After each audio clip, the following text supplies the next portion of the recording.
In the middle of the night, on Thursday, October 25, 1962, a U.S. Air Force sentry was on duty at a base near Duluth, Minnesota. It was the height of the Cuban Missile Crisis.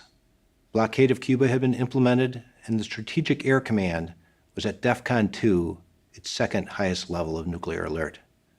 The world was about as close to a nuclear war as it has ever been, before or since. The interceptor aircraft this sentry guarded were loaded with nuclear-tipped missiles intended to shoot down incoming Soviet bombers. And he had been trained to expect that Spetsnaz, Soviet special forces, would come to sabotage the planes that he guarded. And then he saw it, a figure climbing over the fence near one of the aircraft. He immediately ran to the guard post and sounded the alarm, an alarm that was connected to other bases in the region. So almost instantly, an alarm went off 250 miles southeast at Volk Field, Wisconsin, where there were also nuclear-armed aircraft.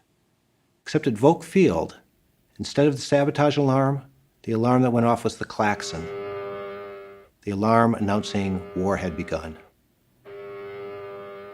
Someone had misconnected the wires. The pilots at Volk Field scrambled to their aircraft. They began their engines getting ready for takeoff. The base commander called NORAD, the North American Air Defense Command, and asked for more information. They told him, it's just a sabotage alarm. Don't launch the aircraft. So the commander ran to his car, jumped in, drove it out onto the runway to stop his own planes from taking off. What started this incident? A bear climbing a fence. Not a Russian bear, not a Soviet bear, just a hungry Minnesota black bear climbing a fence near Duluth.